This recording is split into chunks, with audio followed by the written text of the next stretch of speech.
O Senhor esteja convosco. Proclamação do Evangelho de Jesus Cristo segundo João.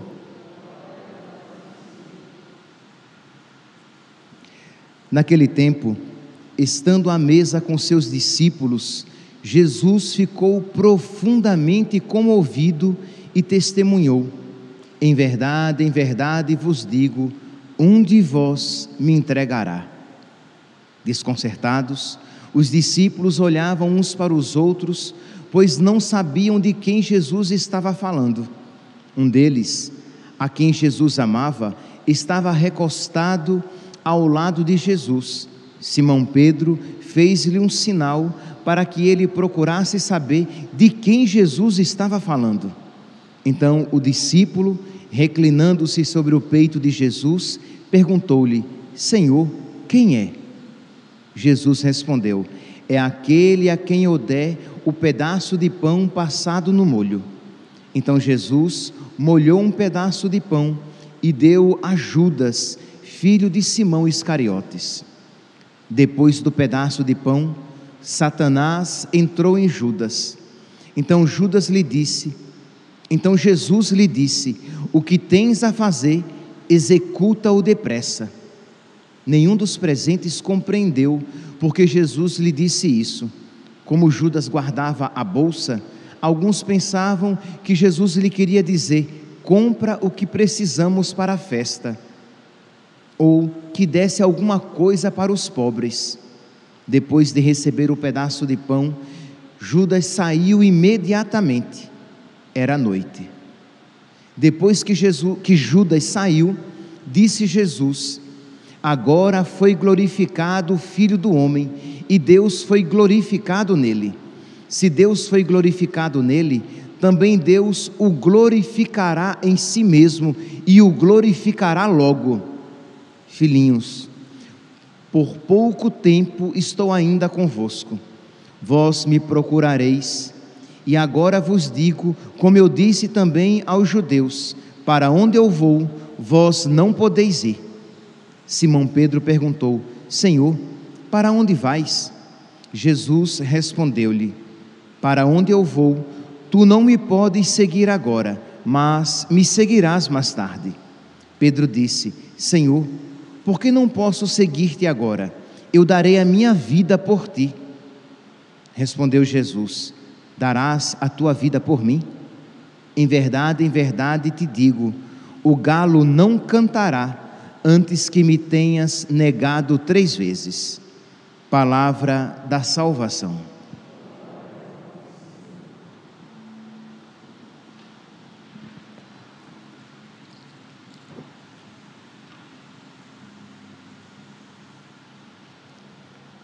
Caríssimos irmãos e irmãs, estamos na terça-feira da Semana Santa e o tom da liturgia da palavra de hoje é um tom dramático. Isto é, na primeira leitura, retirada do profeta Isaías, o cântico, um dos cânticos do servo sofredor, o tom é de desânimo. O servo sofredor, este servo que é uma figura imperfeita, mas uma figura de Jesus, o servo está desanimado. Diz aqui, nós podemos ouvir Isaías capítulo 49, versículo 2. Deus diz: tu és o meu servo Israel, em quem serei glorificado. Então Deus revela ao servo sofredor que ele é um escolhido de Deus, que ele é um seu predileto. Mas o servo responde: mas eu trabalhei em vão, eu gastei minhas forças sem fruto, inutilmente, porque ele é o servo sofredor, ele é o servo perseguido. Então, não obstante a escolha de Deus, ele se deixa desanimar diante de todo aquele sofrimento que lhe acontece e que lhe espera. Então esse digamos, de uma maneira resumida, esta é a fotografia da alma do servo sofredor. Embora ele imediatamente após, ele vai dizer: mas o Senhor me fará justiça, e o meu Deus me dará a recompensa. Mas há um quê de desânimo, de enfraquecimento espiritual na alma do servo sofredor, diante dos sofrimentos da sua vida, na sua missão. Um sentimento semelhante, uma realidade semelhante, nós encontramos no coração de nosso Senhor Jesus Cristo. Nós estamos aqui no capítulo 13 de São João, né? Nós damos um salto, nós estamos aqui no contexto histórico, nós estamos aqui na Quinta-feira Santa já. Mas por que é que a igreja, ela toma este trecho na terça-feira ainda? Enquanto estamos na terça-feira santa, o evangelho é já da Quinta-feira Santa. Primeiro, porque o mistério celebrado é tão grande que a igreja já antecipa um pouco.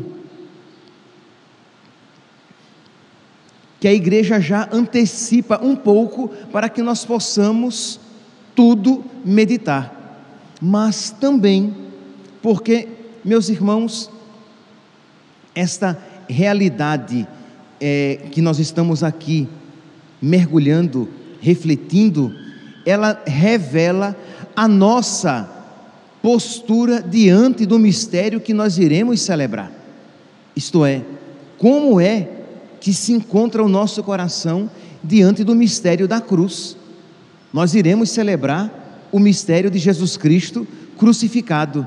Nós iremos celebrar o mistério do sofrimento redentor. Mas a pergunta é: como é que nós nos portamos diante do sofrimento na nossa vida? Então, a atitude do servo sofredor e a atitude de Jesus devem ser iluminadoras para nós. Então diz aqui, capítulo 13, versículo 21, Jesus ficou profundamente comovido, profundamente mexido. Ele não ficou apenas comovido, que já seria uma expressão muito forte, mas ele ficou profundamente comovido e disse: em verdade vos digo, um de vós me entregará. Imagine, meus santos, depois de 3 anos de convivência íntima com os apóstolos, depois de todo este período de preparação, nós iremos ver essa tristeza, este aparente fracasso. Isto é, Pedro vai negar Jesus, Judas vai trair e os outros apóstolos vão abandoná-lo. Só João, o mais novo, o rapazinho, João, e as mulheres estarão com Jesus até a cruz. Então, humanamente falando, à primeira vista, foi um fracasso. Então diz aqui que Jesus, profundamente comovido, ele revela isso: um de vós vai me trair. Mas ao mesmo tempo, a atitude, o olhar de Jesus não fica nas aparências, mas ele vê naquele fracasso, ele vê naquele sofrimento a ação de Deus. Versículo 31, João capítulo 13, versículo 31. Mas agora foi glorificado o Filho do Homem, e Deus foi glorificado nele. Jesus diz isso imediatamente após a saída de Judas, quando Jesus diz que um vai traí-lo. João pergunta a quem, ele dá o pão com um molho a Judas. Aquele gesto significava um gesto de predileção, Dar o pão com o molho era um gesto de amizade. Então aqui nós vemos que Jesus tenta ganhar a alma de Judas até o último momento, mas Judas está fechado no seu pecado. Diz então que Judas recebe o pão com o molho, mas sai, e Jesus diz: o que tens de fazer, faze-o agora. Ele sai, o evangelista diz, e era noite. Isso não é apenas uma observação temporal, cronológica, mas também espiritual. Era noite, isto é, era a hora do poder das trevas, era escuridão. Diz que Judas sai, e ao invés, meus santos, de Jesus se entregar ao desânimo, ele, comovido, ele diz: agora foi glorificado o Filho do Homem, e Deus foi glorificado nele. É interessante que a igreja, quando põe a primeira leitura retirada do servo sofredor, Deus diz a mesma coisa ao servo sofredor: tu és o meu servo, em quem eu serei glorificado. Então Jesus vê, e aqui, meus santos, é um ensinamento profundamente católico. Eu digo aqui profundamente católico, porque isso faz parte de uma espiritualidade profundamente católica. Infelizmente, isso não está presente entre muitos cristãos. Isto é, que Deus é glorificado nos nossos sofrimentos. Quando nós estamos unidos a Ele, aquelas tribulações, aquelas dores, aqueles sofrimentos são uma glorificação de Deus em nós e uma glorificação nossa em Deus. Então existe um mistério em que Deus eleva uma alma quando ela, unida a Deus, abraça a sua cruz, porque esse mistério aconteceu de uma maneira plena na humanidade de Jesus, na sua vontade humana, que se uniu à vontade divina, amando-a, aceitando-a amorosamente, de modo que Deus foi glorificado nele e ele foi glorificado em Deus. Jesus diz aqui, versículo 31, agora foi glorificado o Filho do Homem, e Deus foi glorificado nele. O Filho do Homem, Jesus, foi glorificado, e Deus foi glorificado nele. Essa realidade, e aqui, meus santos, nós precisamos isso compreender, mas ensinados pela graça. Quando você experimentar a cruz na sua vida, ali mais do que nunca é o momento oportuno para você pedir a Deus para ser ensinado por Ele. Quando a doença, a traição, as dificuldades, as decepções, quando a sua vida se tornar aos seus olhos muito exigente, parece que você não consegue dar conta das suas responsabilidades, parece que a cruz é muito pesada. Ali, mais do que nunca, quando você confiantemente se entrega a Deus e aceita amorosamente a sua cruz, ali você é glorificado e Deus é glorificado em você. Repito, versículo 31, João 13, capítulo 13, versículo 31, agora foi glorificado o Filho do Homem, e Deus foi glorificado nele. Quando Jesus Cristo foi elevado na cruz, São João mostra isso claramente, ali Jesus Cristo foi glorificado, e ali Jesus Cristo atrai todos a si. Nós precisamos, meus santos, e quando eu digo isso eu estou obviamente me colocando nesta segunda pessoa do plural. Nós precisamos aprender esta primeira pessoa do plural, crê em Deus Pai. Nós precisamos nos colocar nesta realidade e aprender este ensinamento.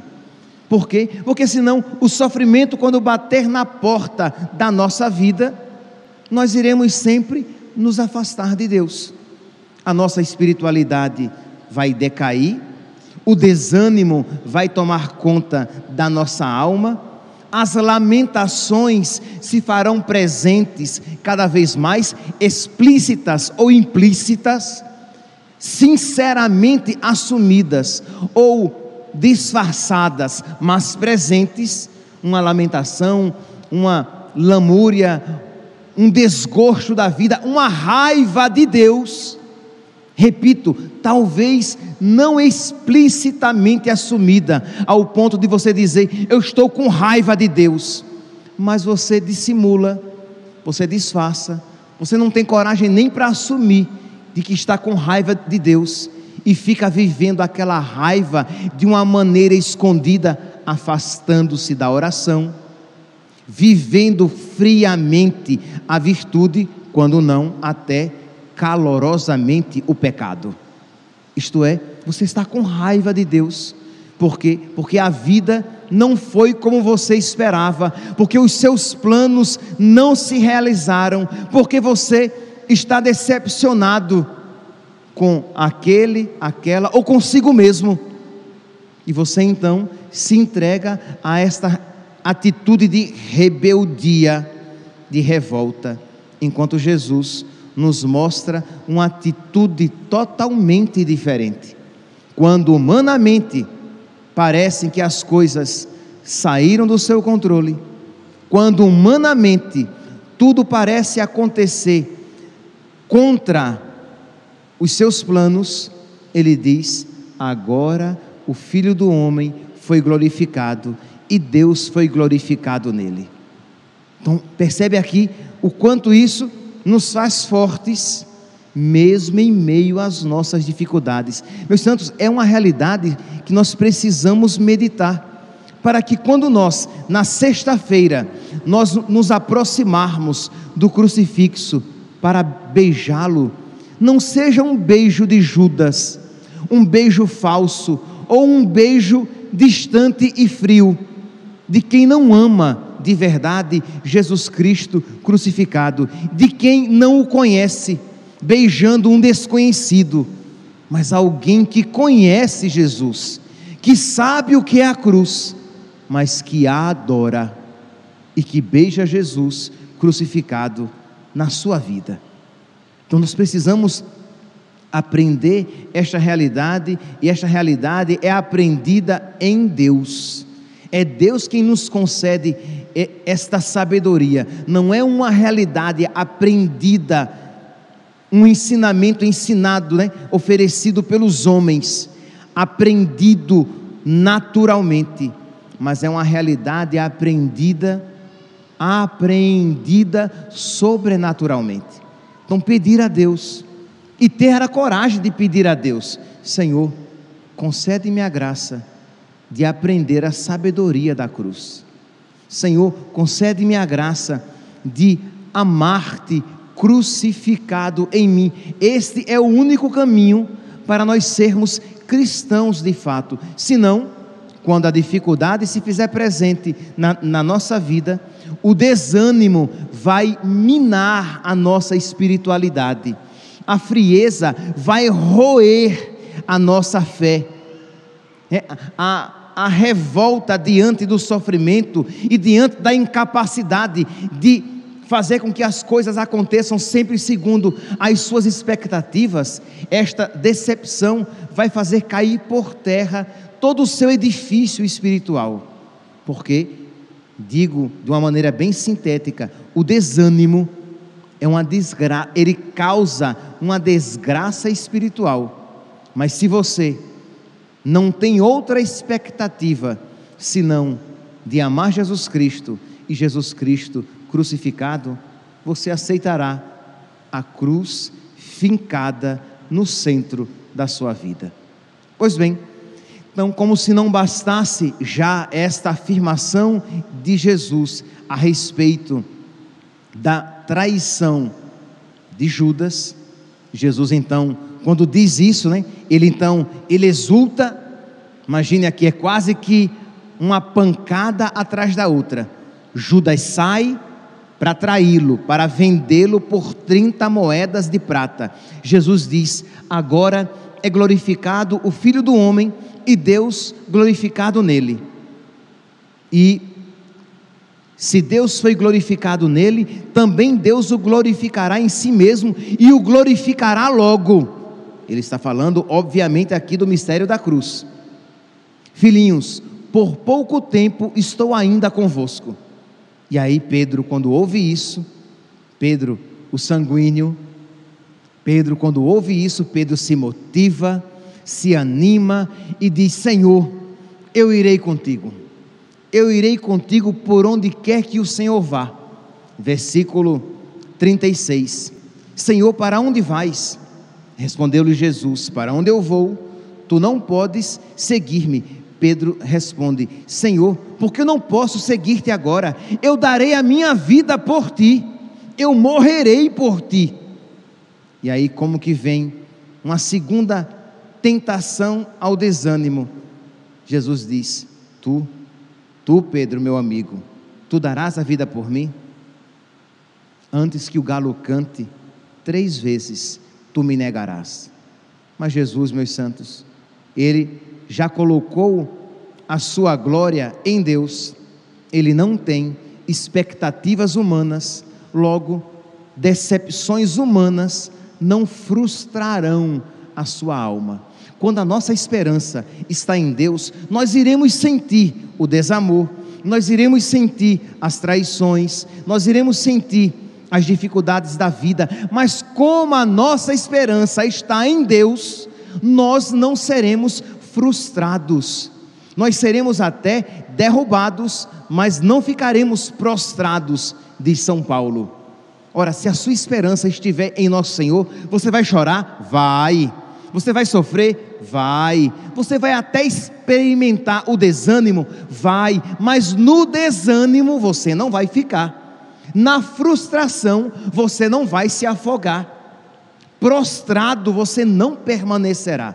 Você pode até experimentar essas realidades que tocam a nossa fragilidade humana. Nós somos homens, nós somos seres humanos, mas nós não ficaremos mergulhados, afundados, destruídos nestas realidades, porque a nossa esperança está em Deus, a nossa confiança está em Deus, e a nossa recompensa nós esperamos de Deus. Então Jesus diz: Tu não darás a vida por mim, tu, antes que o galo cante, tu me negarás 3 vezes. Mas isso não diminui em nada a decisão de Jesus de abraçar a cruz e fazer a vontade do Pai. Não obstante, aquele a quem Jesus iria constituir como chefe da igreja, o fosse negar por 3 vezes, diante de situações tão insignificantes, que não é que ele estava ali diante de um tribunal, ele nega Jesus em sofrimentos tão corriqueiros.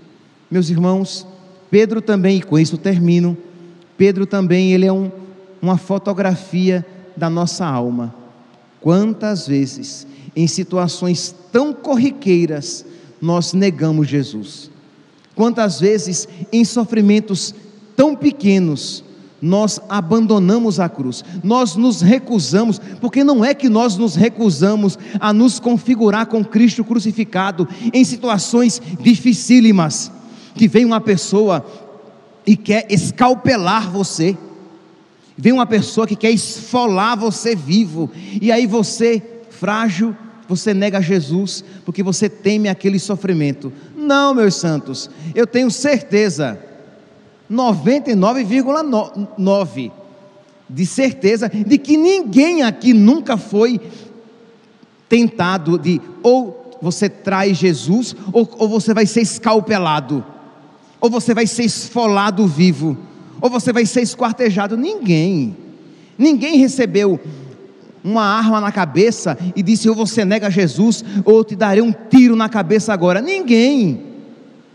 Vocês têm traído Jesus por besteira, vocês têm traído Jesus por uma sainha curta e uma roupinha apertada, por um namoro safado, por uma desonestidade qualquer, por R$100, numa desonestidade, por um vídeo indecente, ou por um olhar imodesto na rua, por coisas vulgares e quaisquer, vocês têm negado Jesus, por uma impaciência com o seu marido ou com a sua esposa, e que você diz: já não aguento mais esta vida, por coisas ridículas e quaisquer, você tem negado Jesus. Assim como Pedro, com todo respeito às empregadas domésticas, diante de uma empregadinha, ele tremeu e negou Jesus. Ridículo, ridiculamente fraco, como todos nós, ridiculamente infiéis diante de pequenas e desprezíveis tentações. Somos tão desprezíveis e ridículos que diante de coisinhas tão pequenas nós colocamos de lado a nossa fé, nós viramos as costas para nosso Senhor e abraçamos aquela tentação, aquele pecado. Peçamos, meus santos, peçamos a nosso Senhor, sabendo que não merecemos o que estamos pedindo, mas confiando na sua misericórdia, que Ele nos conceda um coração semelhante ao seu, um coração decidido a fazer a vontade do Pai, mesmo que em detrimento da sua própria vida. Louvado seja nosso Senhor Jesus Cristo, para sempre seja louvado.